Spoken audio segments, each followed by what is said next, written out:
As you saw, we only made one change to the squad from last camp. Noni Madueke is unfortunately injured, and Bukayo Saka takes his place. Tino Livramento is also injured, unfortunately, and out for this camp, but we had Jarell Quansah with us last camp as a kind of +1 because we were not sure about John Stones and Tino in last camp, so he stays with us. That makes it 21 field players, I guess, and 3 goalkeepers. Last camp is only 3.5 weeks. What's the word like? Ago. Like only 3.5 weeks ago. Teamwork, team spirit was on the highest level so far. That's why we decided to invite the same group into this camp to make more stable what we started to build in the last camp. Are there players out who deserve to be with us? Yes, for sure. Is there a way back into this into the team through performance? 100% for sure. But at the moment, we think this is the best and most straightforward decision. Like I said in last camp, the competition is on to be in the squad. The competition is on to make it into the squad and then make it into the pitch, and that still stands. Okay, thanks, Thomas. Now we'll turn to our broadcasters for questions about this squad and the forthcoming games. Rob Dorset. Thomas, good to see you. Thanks for explaining that. Yeah. There are quite a few headline omissions from the squad, from our perspective. None bigger than always. Yeah, as always, but none bigger than Jude Bellingham, who's fit and playing again for Real Madrid. Why is he not here? Well, first of all, Jude is I understand your focus on Jude, of course. First of all, he's a very special player. And for special players, there can always be special rules. I get this. But for this camp, we decided that we stick with our straightforward decision to invite the same team. That applies also then for Jude. He deserves always to be in camp. I think there's an extra layer, or like there's on top of it the situation that he has not gathered fully rhythm yet at Real Madrid. He is back in the team. He hasn't finished one full match until now. He has only started one match, so he is at the moment in the period where he gets his rhythm, where he gets back to full strength. There is this extra layer into decision, but the decision stayed for this camp.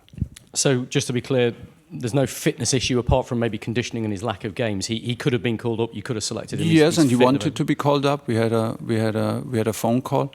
There was no issue from that side. He just lacks rhythm. He hasn't finished one complete match, like I said.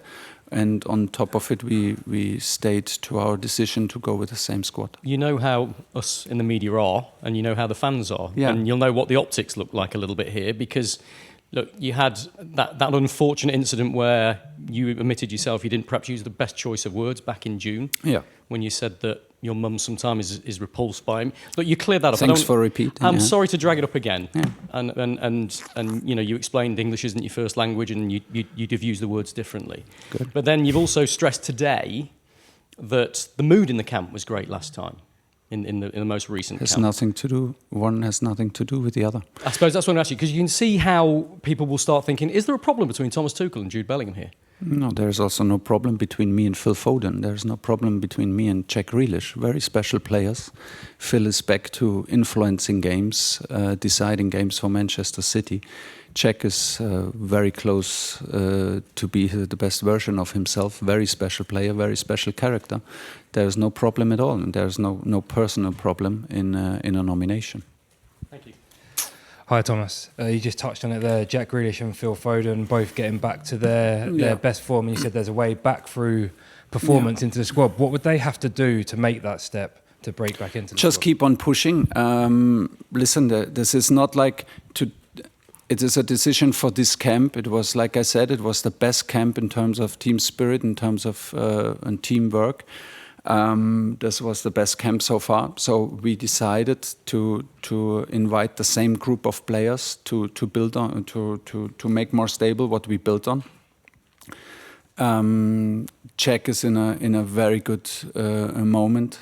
Phil is in a very good moment. Adam Wharton deserves to be with us.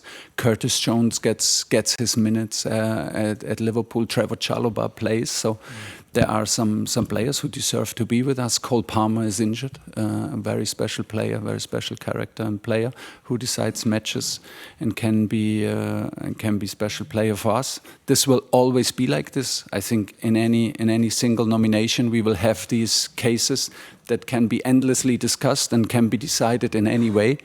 But for this camp, we wanted to make it a straightforward decision and stay with the same group because the group deserved to be in camp on the basis what they did last camp.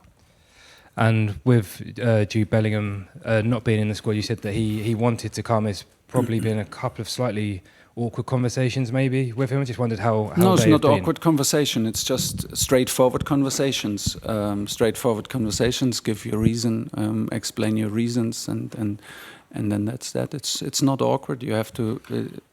This is necessary to have these conversations. It's part of a job, and the conversations are not awkward. They're straightforward. They're not the nicest ones because it's always nicer to give good news. But it has to be done in person, and we have reasons to decide so, and the players have to accept it.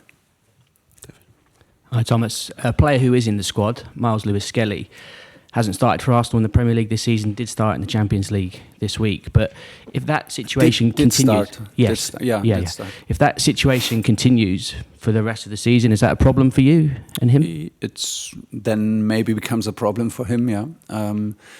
To just be a good citizen in camp will not be enough over the course of a year. He was a very good player in camp, a very good teammate in camp. But to just be a good teammate in camp can maybe not be enough to stay the whole year with us. There is, of course, you have to perform on club level on a regular basis. At the moment, in last camp, he got the credit. He got the credit that I was convinced that we have to take care of him and nominate him because we accelerated his career. It was our responsibility to call him in camp first place like last season, at the end of last season. So we stick to this.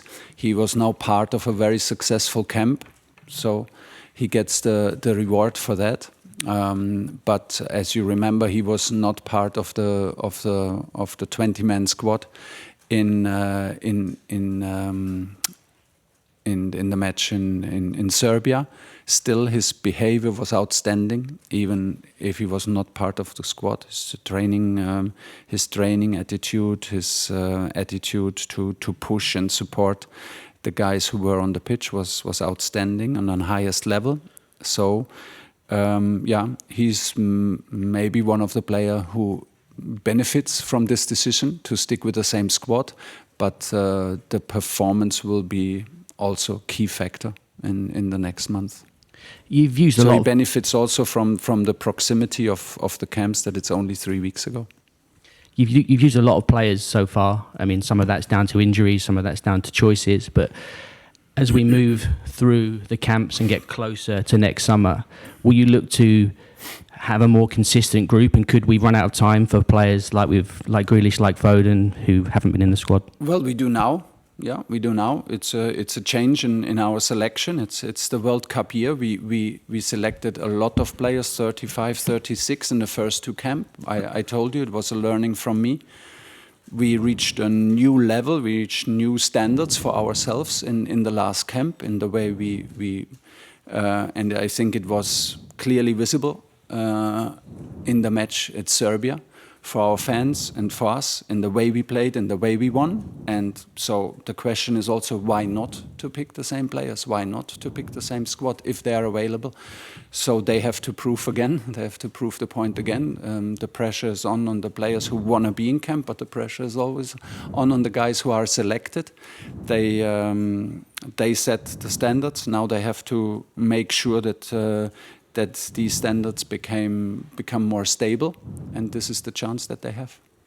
James. Hi, Thomas. Sort of following on from that, is it important, therefore, then, that sort of all the players know there are no guarantees, that nobody's guaranteed a place in any of your squads? They have to earn it every single time. Yes, 100%. There are no guarantees.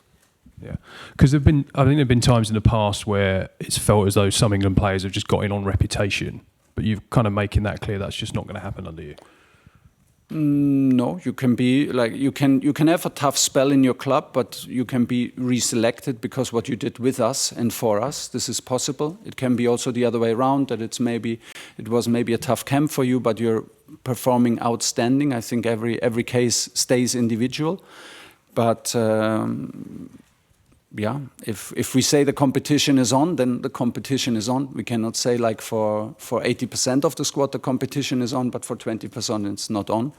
It's on. It's on. The competition is on. The team did very, very well and deserve to be in camp again. And you've mentioned obviously the importance of team spirit a lot, which must be quite difficult to harness that when you see the players, for a few days, then you don't see them for a while, then you see them again. So how sort of delicate is that team spirit for you? Everyone tells me, and this is my experience so far, that in international football it becomes even more relevant to the team spirit. I believe strongly that it is maybe the most important thing, even also in club football, but for sure in international football. So this group set the standards in the last camp and deserve to be in camp. Yeah, the team spirit is the key factor. In the end, we want to go to a tournament. We have to qualify first. We want to take our steps until there. We want to develop something special. And I truly believe that the fans can feel if there is a team out there that loves to play with each other, that loves to run for each other, that is there to give everything, and I think that was clearly visible in the match against Serbia. So now it's on us to follow up on that, and for that we didn't take any chances. We took a very straightforward decision to go with the same group of players. Henry. Hi, Thomas. Jude Bellingham has just been voted England's Player of the Year by the supporters. He kept England in the last tournament with his amazing goal against Slovakia. Can England win the World Cup without Jude Bellingham? Listen, do I believe that we are a stronger team with Jude? Yes. Is he one of the best players in the world in midfield? Yes. But I told you last time when he was injured, what are we doing if a player like Jude is injured before the World Cup? Do we then cancel do we not travel? This is a team sport. We have to find solutions. If players are injured, like now Cole Palmer, if we don't select players, we have to find solution. And I think we found solutions in the last camp. So this is more about last camp and what we started to build than about the dependency on individual players. We can have injuries of hugely influential players, not only Jude, about Declan, Harry, John Stones, you name it. Everyone has his particular role, and it can happen right in front of the tournament. And then we have to find solutions. It can never be the solution to depend on one player in football. And we'll finish back with Rob. Thomas, I just wanted to pick up on something you just mentioned a moment ago. You said the onus is on the players that are here that did so well last time. Mm-hmm. Those players who want to be here, you said. Should we read into that maybe that you've had conversations with some players? Everyone wants to be here. So you haven't had any reluctance from some players to maybe sign up, or you've not been convinced by the commitment of some players? No, absolutely not. And the players who are very close, that we talked about and deserve to be here, got a message from me. The message comes straight back. They wish us a good camp. They just confirm straight away. I'm disappointed, but I keep pushing. I will keep pushing. I will knock on the door. So that's it. Everyone is desperate to be in the group. Everyone is desperate to play. There's no one pulled out. Absolutely not. And finally, there was a question that was raised with me by one of our more astute pundits, shall we say. He said, when you look at the philosophy and identity of the biggest clubs in this country, you look at Manchester City, possession-based, Liverpool, try and play with a high press, Arsenal at the moment, very solid at the back, good at set pieces. Yeah. He said, if England and your England was a club right now, what philosophy identity would that have? I thought that was a good question. Good question. not sure if the time is enough. I think we started building an identity for our national team within the last camp. We needed some learning. We changed the structure in the first 2 camps and the idea behind it was to help the player, make it more comfortable for the players. Then I had the feeling it's maybe too much information, too much change, because we come from different clubs. They come from different systems. Crystal Palace plays very different to Liverpool, to Manchester City, and to Arsenal, and still they are very successful. So and we have players from Aston Villa. So instead of copying and instead of copying paste, I think we try to find our own principles and our own identity. We were trying this. I think we could see it in Serbia that we were playing a high. I thought we were playing like a Premier League team. We were playing with high intensity. We played a high press in the opponent's half. We played with a high ball speed. We didn't wait for the pressure of the opponent. Ball speed was a big thing for us to increase and to overcome the middle block or the deep block more fluid. So we will build on these principles because we think they're easy to learn. They're simple, easy to understand. And maybe less is more than for us. Club teams, club coaches have much more time to be deep into details and to mold their systems into the detail. It's the nature of international football that different players come from different styles and different clubs. So we try to create something for us that reflects still reflects the fans, the attitude towards the game. So we played a very emotional, we played a very, I think, courageous match and had a very courageous approach, brave approach in Serbia. And the players feel happy about this and feel also like they well represented in this kind of style. And this is what we will keep on going. We have a very complicated, very difficult match against Wales to play here, which is in itself not a friendly. So, and they are very, very well coached team. So there's a next step to go. And then very likely in Latvia, we have to break down a deep block again. So we have to be on top of our game and to take the next step. Okay, guys, we'll conclude it there. Thanks for your time. Cheers.